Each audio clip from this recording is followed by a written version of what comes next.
Muchas gracias, José Luis, y permítame saludar uno de los elencos que manejan el tesoro de estos tiempos, que es la información y la noticia, entre los cuales destacan Susana Gotró, Nayib Chaede, Felipe Polanco, el amigo Conde, apoyado por Cundo Camarena, Josefina, Julieta, y queremos destacar la presencia de nuevo, de manera permanente, ese hombre información, ese hombre talento, ese hombre noticia, ese hombre creatividad del pensamiento, un gladiador de las ideas, que es don Álvaro Arbelo Hijo. Don Álvaro vive de la noticia, vive de la información, tiene que ejercer el pensamiento para que lo tengamos permanentemente. Por eso la empresa lo ha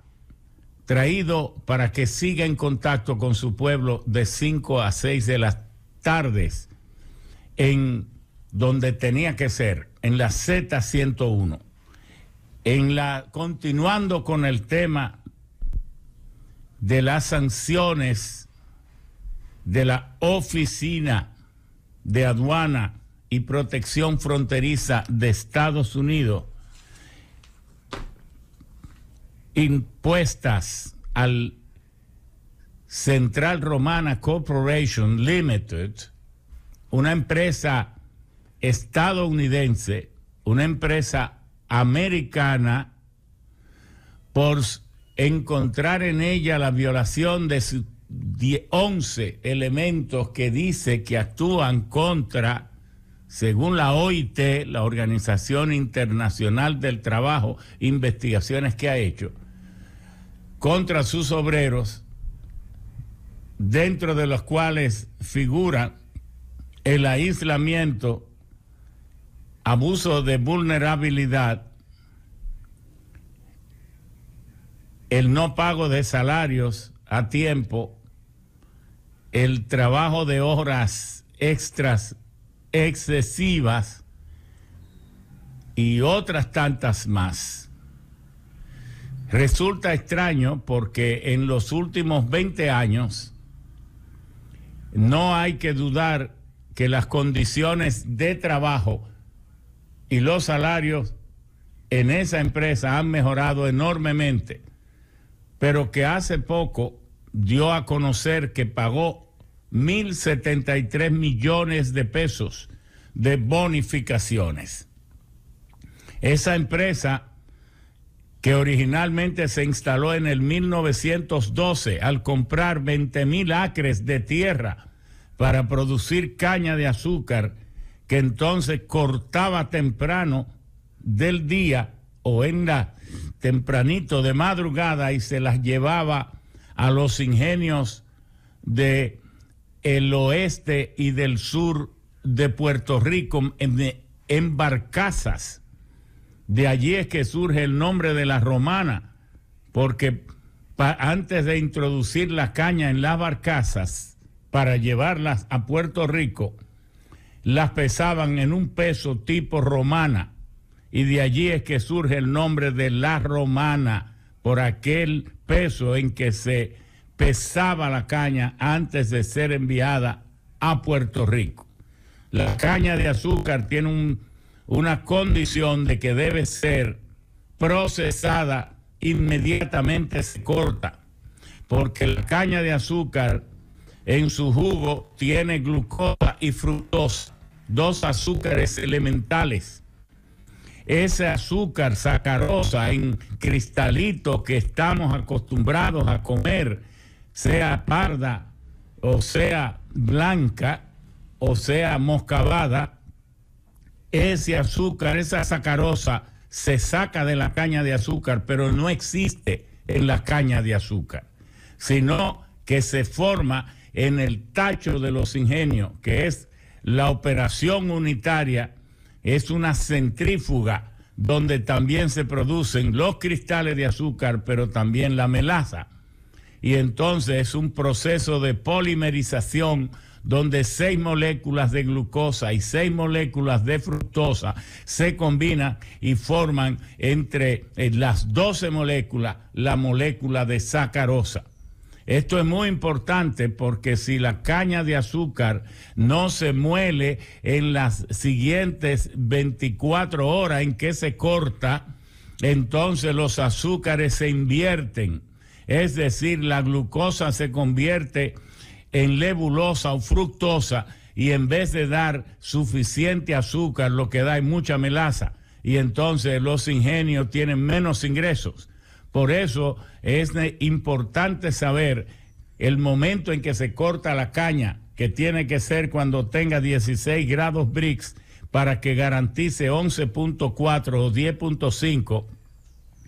en rendimiento en azúcares, porque cuando se procesa una tonelada de caña en el ingenio debe dar 245 libras de azúcar, 5 galones y medio de melaza, 3 libras de cachaza y 734 libras de bagazo con 50% de humedad, y el resto se evapora en los ingenios en los distintos procesos. Lo cierto es que el Central Romana,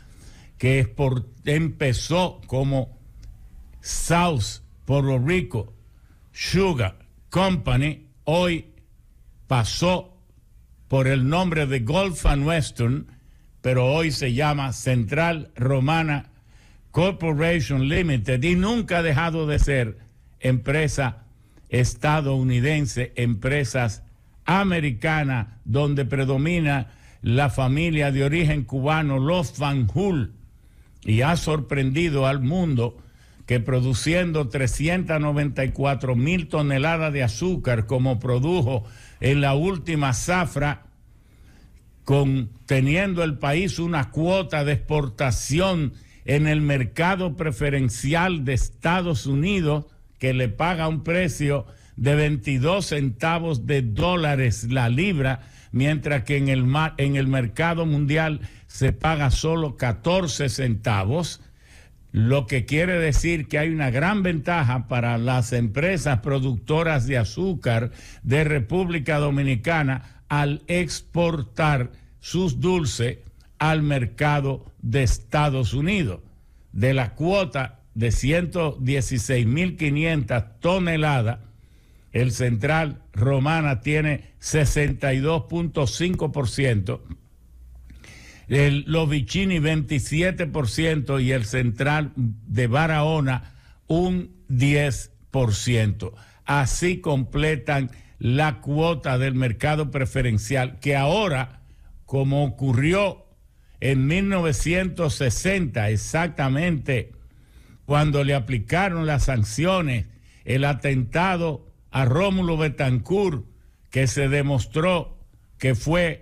planeado y financiado por Rafael Leonidas Trujillo, el antiguo dictador de República Dominicana, ocurrió el 24 de junio de 1960, y el 4 de julio Venezuela radicó una denuncia en la OEA y ante el gobierno de Estados Unidos, y en agosto el país fue excluido del concierto de las naciones de la Organización de Estados Americanos y se le aplicaron sanciones parciales muy duras, pero luego Estados Unidos de manera particular le fijó un arancel altísimo a los azúcares que República Dominicana exportaba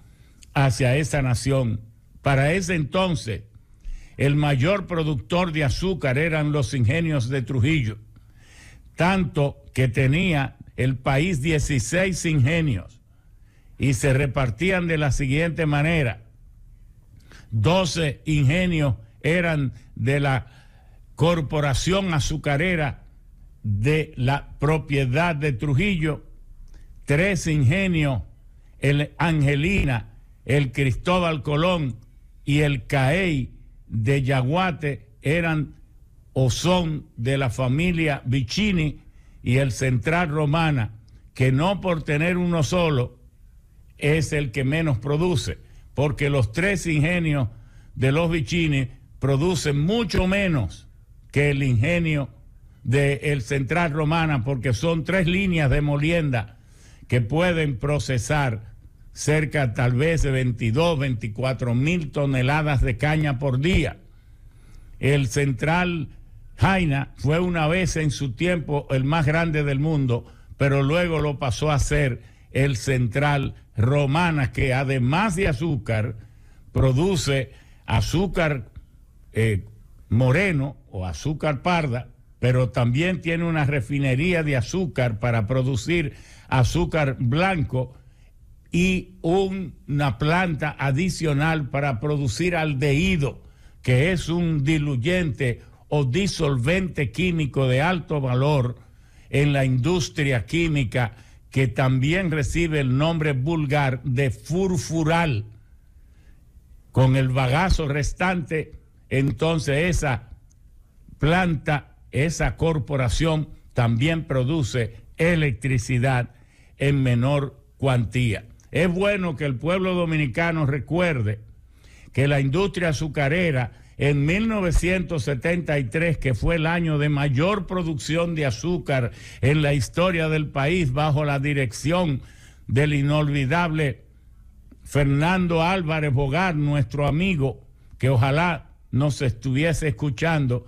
el país produjo 1.300.000 toneladas de azúcar y solo los ingenios del estado produjeron 933.000 toneladas. Pero lamentablemente un consorcio de industria creado por un dictador, un demócrata, lo que encontró fue que era necesario desguazarla y destruirla. Y ese fue el presidente Leonel Fernández, que decretó la desaparición de los ingenios de azúcar. ¡Qué atrocidad mayor! Un tirano crea los ingenios a sangre, sudor y lágrima del pueblo dominicano, y de que un famoso demócrata no encuentra cómo rehabilitarlo, cómo reconstruirlo, porque pensamos que debe ser más fácil reconstruir una cosa que hacerla de nuevo, que hacerla de cero. El dictador las hizo, pero un demócrata las destruyó. Y así solo sobrevive el ingenio Barahona en no muy buenas condiciones, y el ingenio Porvenir. Todos los otros fueron desguazados. 1,000 y pico de kilómetros de ferrocarriles fueron arrancados de la tierra para venderlo, y eso fue una cojioca. ¿Qué país nos gastamos nosotros? Pues bien, siguiendo con el tema de la industria azucarera, uno se pregunta si el Central Romana, que en los últimos 20 años ha hecho tanto esfuerzo por mejorar las condiciones, que todavía son malas, que todavía son deplorables, porque basta con ir a ver uno de esos batalles, pero es que antes eran mucho peor. Y si eso se lo hacen al Central Romana, ¿qué no le harán a las otras industrias azucareras del país? Esto tal vez sea positivo, porque parece ser que Estados Unidos, si no nos está engañando, ha decidido de ahora en adelante defender el ingreso, el salario de los infelices, de los que no tienen voz, de los pobres del mundo que no encuentran cómo comer con los salarios cebolla que se paga. ¿Cómo puede un ser humano vivir con 10,000 o 12,000 o 13,000 pesos? Pero eso es lo que tienen la suerte de tener un empleo fijo. ¿Y qué tal de los que trabajan solo en zafra, como ocurre en los ingenios? No hay duda de que se vive mal, no hay duda de que hay mucha tela por donde cortar, pero cogerla de ejemplo a una empresa americana suya, que siempre ha sido suya, para dar el ejemplo y escoger a la República Dominicana, porque ¿qué representa el azúcar en exportación y en empleo de mano de obra y en generación de riqueza para República Dominicana? Si el Central Romana produce 394,000 toneladas y los Vicini que produzcan algunas 60 o 50,000, estamos por los 445,000. Y si el pequeño ingenio de Barahona produjera algunas 15,000 toneladas o 20,000, estaríamos hablando por 470,000 toneladas. A los precios que se vende el azúcar, estamos hablando de una generación de riqueza muy importante. Solo en exportaciones, el país entre enero y octubre de este mismo año ha exportado 125 millones de dólares, lo que quiere decir que posiblemente al cerrar el año ande por los 150 o 160 millones de dólares, el 1.3% de las exportaciones del país. De manera que si estas buenas intenciones, suponiéndola, no vinculándola a la actitud soberana que el pueblo dominicano, a través de su gobierno, está asumiendo con los indocumentados. Se está hablando de indocumentados, no se está hablando de personas extranjeras residentes en el país, a quienes no se está molestando, a quienes no se está deportando, se está repatriando, porque no se está ni siquiera maltratando ni deportando en sí, sino repatriando. Estamos hablando de que es un derecho de República Dominicana y no quisiéramos que una cosa, dicen las autoridades de la Embajada de Estados Unidos, que nada tiene que ver una cosa con la otra, sino es que tienen ya unos años dándole seguimiento a la situación del empleo en el Central Romana. Entendemos que como empresa estadounidense, ese es un tema que estos magnates del azúcar dominico-cubano sabrán resolver. Nos interesa de manera especial pronunciarnos sobre esto porque afecta al país y porque ese central emplea aproximadamente unos 20,000 personas, porque también están vinculados al turismo, a la zona franca y a muchas otras actividades, al deporte y todo esto. El Central Romana Corporation Limited es una empresa ícono que si tiene algo que remediar, que mejorar, nos alegramos en beneficio de sus trabajadores y que lo haga rápido, pero no para que le apliquen unas sanciones demoledoras como es la de impedir que su producción al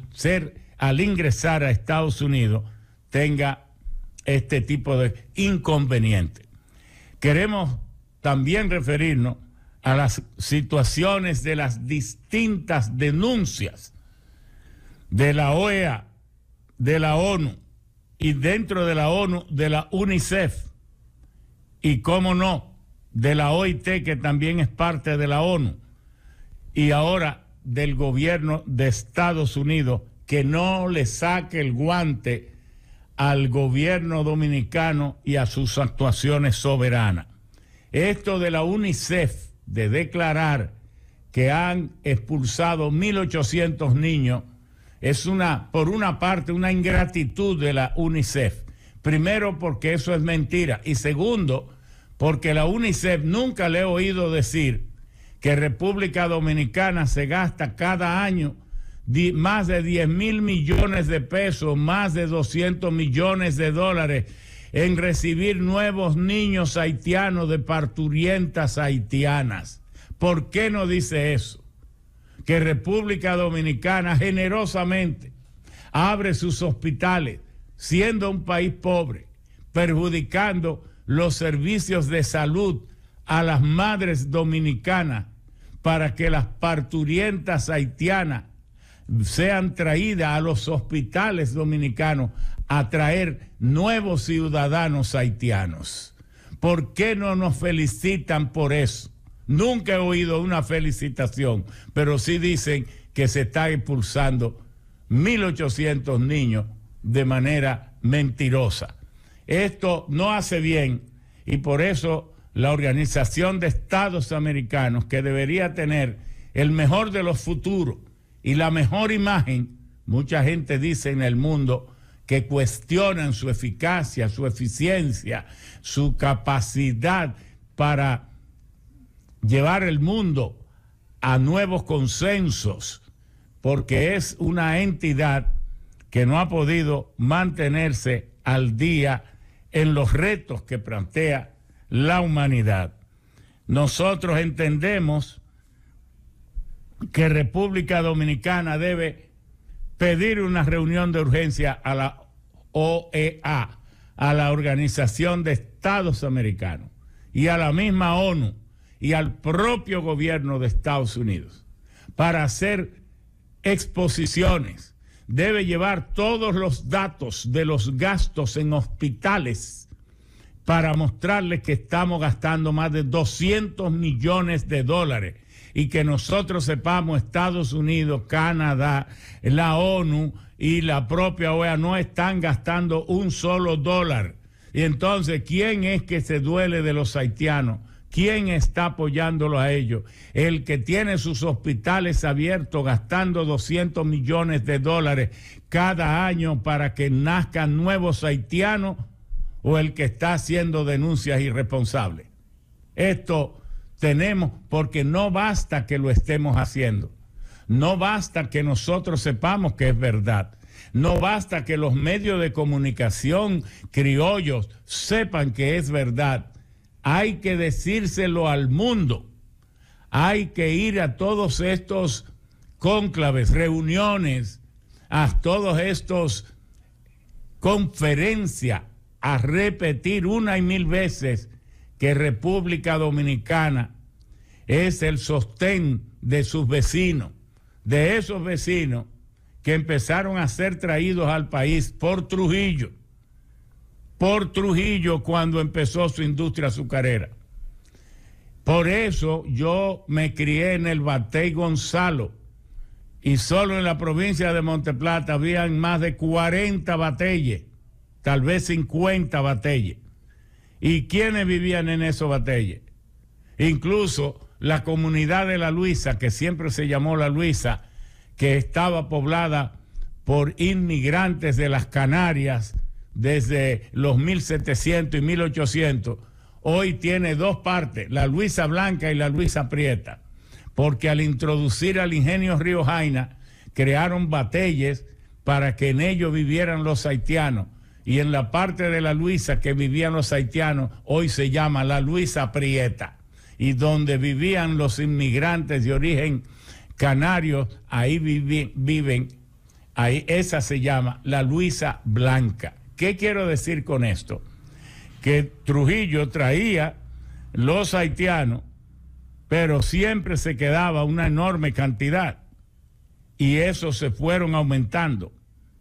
y existía en todas las provincias donde se sembraba caña. Allí era donde se concentraban los hermanos haitianos. Pero luego el gobierno de Balaguer llegó incluso al exceso de sacarle cédula a los haitianos cuando sentía que la cantidad de votos en las urnas iban a ser poco para el Partido Reformista. Y nosotros de Batey nos criamos viendo que personas prestaban sus nombres para reconocer haitianos, y así fueron inundando el país de manera ilegal, pero con mucha colaboración de los propios dominicanos que se prestaban a eso de manera ingenua, porque el gobierno los inducía para tener más votos. Y luego vino el gobierno de don Antonio, en el que no se hizo mucho contra los haitianos, pero el gobierno de Salvador Roger Blanco, aquí no se importó un solo obrero de la caña para la caña de azúcar de Haití. La zafra en el gobierno de Jorge Blanco se hizo con los militares y con los haitianos que estaban aquí y los dominicanos que se entusiasmaron para colaborar. El gobierno de Hipólito Mejía no se caracterizó por entender el nivel de penetración que tenía, pero sí en el gobierno del PLD, en estos últimos 20 años es que ha habido la inundación en el país de haitianos. Son unos insensatos aquellos que puedan decir que en estos apenas 2 años puedan haber entrado tanta gente. Quien ha permitido llenar al país de haitianos por miedo a los organismos internacionales, así fue los 5 gobiernos del PLD. Esto no es partidismo, esto es repartición de responsabilidades. Ahora los dominicanos lo que debemos hacer es sellar esa frontera, mudar el ejército para que resida allí desde su alto mando, pero también entonces decidir qué vamos a hacer con los obreros de la industria de la construcción indocumentados, qué vamos a hacer con los que siembran el arroz, con los que están en la agricultura, con los que están en los invernaderos, qué se va a hacer con los que inundan la industria turística. Y esa es una decisión que tenemos que tomar los dominicanos, gobierno y pueblo, en decisiones sabias, prudentes, pero con mucha inteligencia, porque parece ser que el mundo quiere que seamos nosotros los que nos terminemos de echar todo el peso del socorro a esa república que fallece y no ellos dar la cara. Aquí hay que convocar a Canadá, hay que convocar a Francia, que fue la que engendró esas colonias, ese mar de martirio. Hay que convocar a Estados Unidos, que anda privando en ser el gendarme del mundo y la tutela del mundo. Esa es su responsabilidad. Muchas gracias.